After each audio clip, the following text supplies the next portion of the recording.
San Francisco में आपका स्वागत है। इस वीडियो में मैं आपको शहर के दर्शनीय स्थलों और आकर्षणों के बारे में संक्षेप में जानकारी दूंगा। 40 से ज्यादा आकर्षणों को शामिल करते हुए हमने अपने सैन फ्रांसिस्को के संपूर्ण गाइड वीडियो को 2 भागों में विभाजित किया है। यह वीडियो सैन फ्रांसिस्को के लिए हमारी संपूर्ण गाइड का पहला भाग है और इसमें शहर के पश्चिमी हिस्से के 20 से ज्यादा आकर्षण और पर्यटन स्थलों को शामिल किया गया है।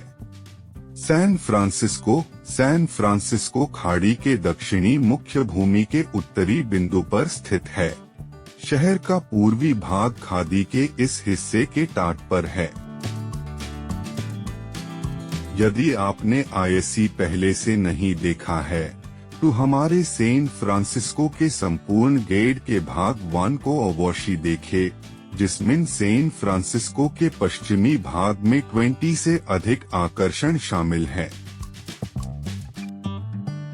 तो चलिए फिशरमैन व्हार्फ क्षेत्र से शुरुआत करते हैं।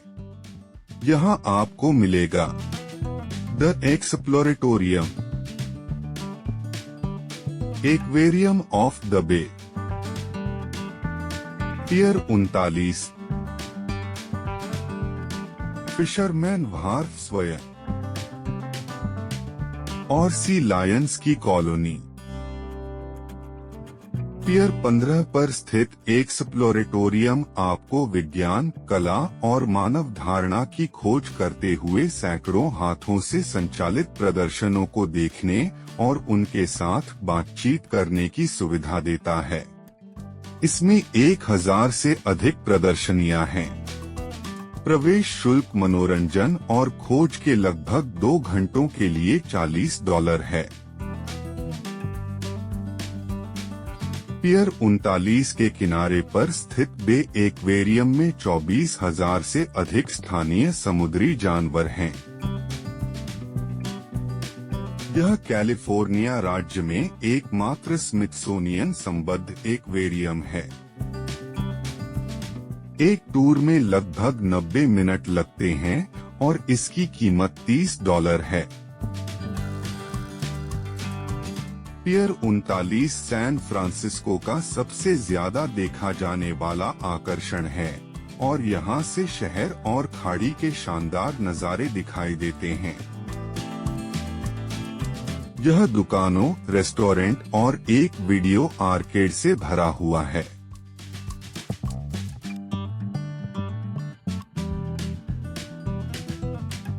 दो मंजिला हिंडोला पियर की सबसे प्रमुख विशेषताओं में से एक है।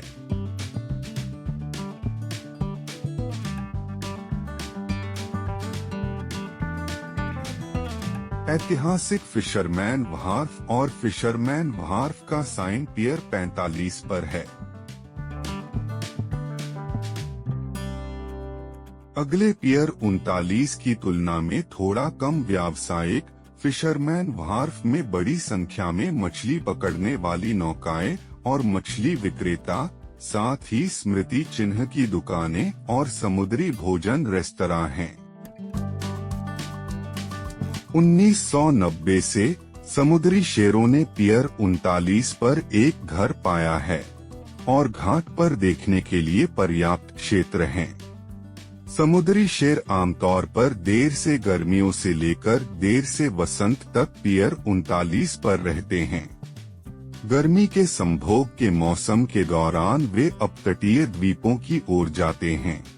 घाट के दक्षिण में नॉर्थ बीच जिला है और फिर चाइना टाउन इस क्षेत्र में शामिल हैं। पोइट टावर, लोम्बार्ड स्ट्रीट,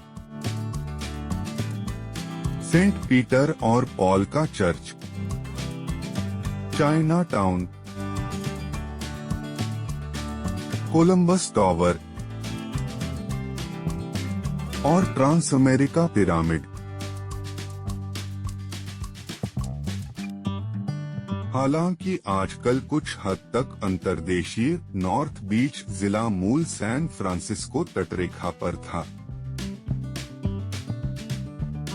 यह क्षेत्र इतालवी विरासत से उत्प्रोत है और अभी भी कई इतालवी रेस्तरां और एक बड़ा इतालवी समुदाय है।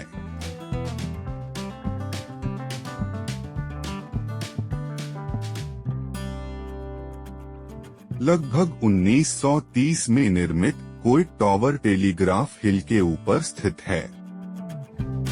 यह 210 फीट या 65 मीटर लंबा है और सैन फ्रांसिस्को का 360 डिग्री दृश्य प्रस्तुत करता है। टावर के शीर्ष पर एक लिफ्ट लेने में $10 का खर्च आता है।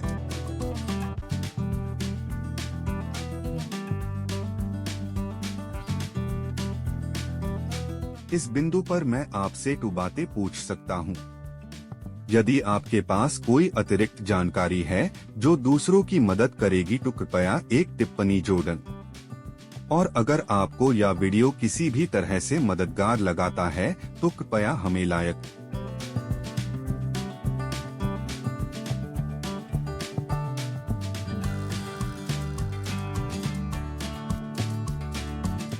आठ हेयरपिन मोड़ों के साथ लोम्बार्ड स्ट्रीट को दुनिया की सबसे टेढ़ी सड़क के रूप में जाना जाता है। मोड़ 1920 में जोड़े गए थे क्योंकि खड़ी ढलान को बहुत खतरनाक माना जाता था। सड़क में बगीचे इसे एक बहुत ही लोकप्रिय फोटोग्राफिक स्थान बनाते हैं।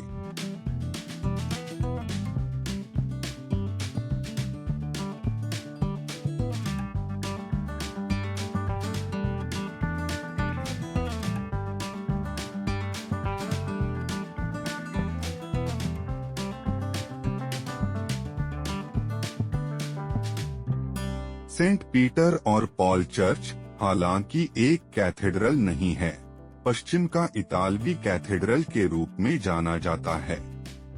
यह सैन फ्रांसिस्को के इतालवी अमेरिकी समुदाय का घर, चर्च और सांस्कृतिक केंद्र है।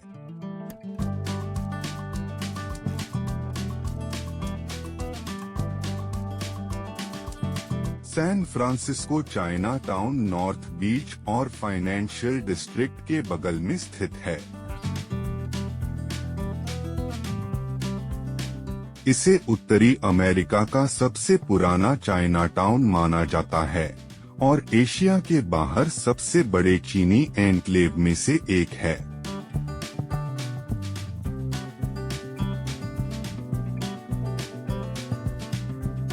सड़कों और गलियों में रेस्तरां, हर्बलिस्ट, बेकरी, स्मृति चिन्ह की दुकानें और बार भरे हुए हैं।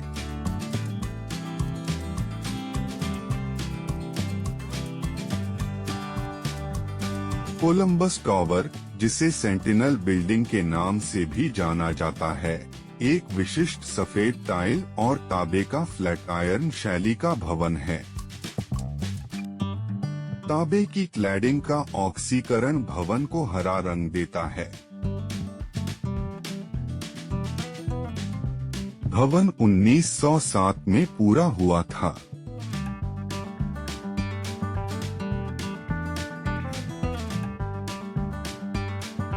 ट्रांस अमेरिका पिरामिड एक पिरामिड के आकार का 48 मंजिला आधुनिक गगनचुंबी भवन है।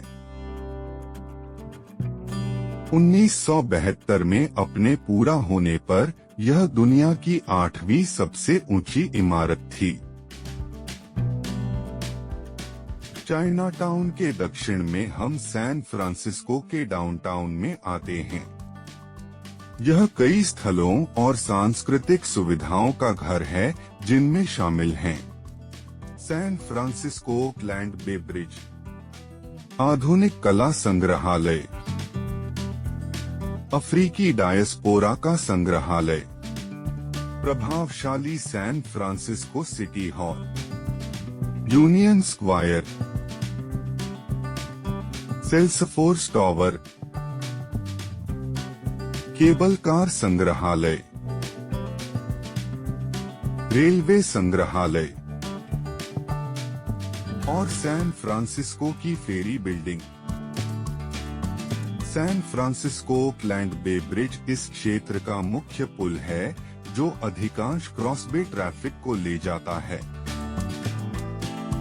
पुल के 2 स्पैन कुल 4.5 मील या 7 किलोमीटर से अधिक लंबे हैं। पश्चिम की ओर जाने वाले ट्रैफिक को पुल पार करने के लिए $10 का टोल देना पड़ता है। San Francisco Museum of Modern Art की स्थापना 1935 में हुई थी। यह 20वीं सदी की आधुनिक कला की 50,000 से अधिक कृतियों के संग्रह का घर है। 1,70,000 वर्ग फुट में फैला यह संग्रहालय दुनिया के सबसे बड़े आधुनिक और समकालीन कला संग्रहालयों में से एक है। संग्रहालय में प्रवेश का खर्च $30 है। अफ्रीकी डायस्पोरा का संग्रहालय एक अफ्रीकी केंद्रित समकालीन कला संग्रहालय है। यह छोटा है लेकिन अच्छी तरह से व्यवस्थित है। प्रवेश $12 है और इसे देखने में लगभग 1 घंटा लगता है। सैन फ्रांसिस्को का प्रभावशाली सिटी हॉल 1906 के भूकंप के बाद एक बॉक्सयार्ड शैली में फिर से बनाया गया था। यह इमारत पेरिस में लेस इनवैलिड्स के समान है। यह अपने बड़े गुंबद के लिए जाना जाता है, जो वाशिंगटन में कैपिटल बिल्डिंग से 40 फीट से अधिक लंबा है। सिटी हॉल में जनता के लिए मुफ्त प्रवेश है। यूनियन स्क्वायर शहर का व्यस्त वाणिज्यिक केंद्र है। यह 2.6 एकड़ का स्क्वायर उच्च श्रेणी के बुटीक, रेस्तरां, नाइट स्पॉट और गैलरी से घिरा हुआ है। स्क्वायर में स्मारक एडमिरल डेवी और मनीला बे की लड़ाई में उनकी जीत को समर्पित है। Salesforce Tower San Francisco CBD में एक ओबेलिस्क के आकार की 61 मंजिला इमारत है। टावर में एक अवलोकन डेक है, लेकिन पहुंच केवल कर्मचारियों और मेहमानों के लिए उपलब्ध है और यह जनता के लिए खुला नहीं है।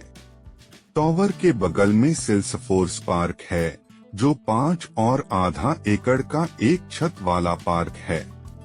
यह सेल्सफोर्स ट्रांजिट सेंटर के ऊपर 4 शहर ब्लॉकों में फैला हुआ है। पार्क में बगीचे, रास्ते, खुले स्थान और एक एम्फी थिएटर सहित विभिन्न प्रकार की सुविधाएं हैं। केबल कार सैन फ्रांसिस्को की एक प्रतिष्ठित छवि है। 3 लाइनों में से सबसे प्रतिष्ठित जो अभी भी चालू हैं, वह पॉवेलहार्ड लाइन है, जो यूनियन स्क्वायर के पास से फिशरमैन वार्फ तक चलती है। 15 मिनट की सवारी में लगभग $10 लगते हैं।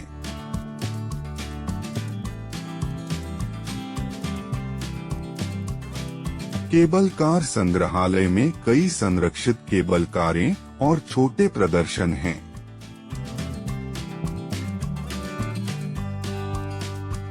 संग्रहालय केबल कार पावर हाउस का हिस्सा है।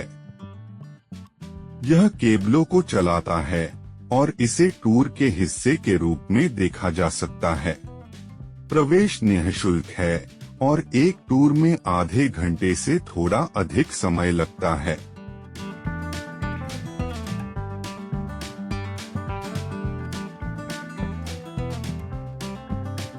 सैन फ्रांसिस्को की केबल कारों को समर्पित एक छोटा संग्रहालय रेलवे संग्रहालय भी है। यह फेरी बिल्डिंग के सामने है। संग्रहालय बुधवार से शनिवार दोपहर तक खुला रहता है और प्रवेश निःशुल्क है। अपने 245 फुट या 75 मीटर ऊंचे क्लॉक टावर के साथ फेरी बिल्डिंग, जो 1800 के दशक के अंत में बनाई गई थी, खाड़ी नौकाओं के लिए घाट है। इमारत के अंदर एक बड़ा बाजार है। यह अल्काट्राज द्वीप के लिए नौकाओं का घाट नहीं है। ये नौकाएं पियर 33 से निकलती हैं। डाउनटाउन के दक्षिण में मिशन डिस्ट्रिक्ट है। इस क्षेत्र में शामिल हैं डेलोरेस पार्क, कास्त्रो क्षेत्र और ट्विन पीक्स। मिशन डिस्ट्रिक्ट का नाम मिशन सैन फ्रांसिस्को डी एसिस से लिया गया है। यह 1776 में स्पेनिश द्वारा बनाया गया था। मिशन ऐतिहासिक रूप से शहर के मैक्सिकन अमेरिकी समुदाय के सबसे उल्लेखनीय केंद्रों में से एक है। मिशन डोलोरेस पार्क के 16 एकड़ क्षेत्र को मिशन जिले, डाउनटाउन, सैन फ्रांसिस्को खाड़ी और ईस्ट बे के दृश्यों के लिए जाना जाता है। सैन फ्रांसिस्को की कई प्रतिष्ठित तस्वीरें यहां से ली गई हैं।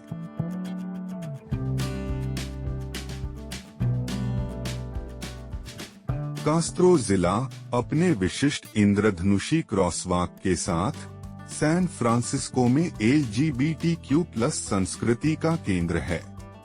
जिले का केंद्र कास्त्रो स्ट्रीट पर मार्केट और 19वीं सड़कों के बीच है। 19वीं सदी की एफ लाइन स्ट्रीट कार यहां और फिशरमैन व्हार्फ के बीच यात्रा करती हैं।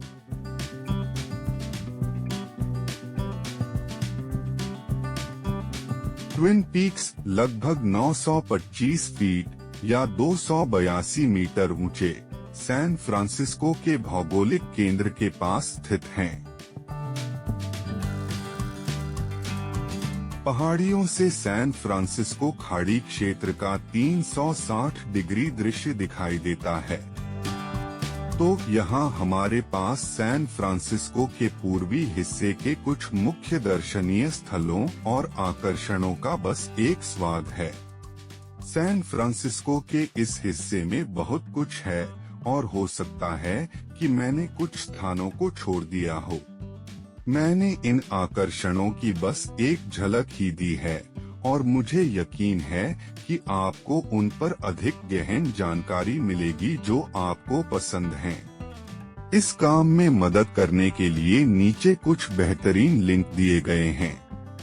यदि आपने पहले से ही नहीं देखा है तो सैन फ्रांसिस्को के लिए हमारी संपूर्ण गाइड का भाग 1 अवश्य देखें, जिसमें सैन फ्रांसिस्को के पश्चिमी हिस्से में 20 से अधिक आकर्षण शामिल हैं।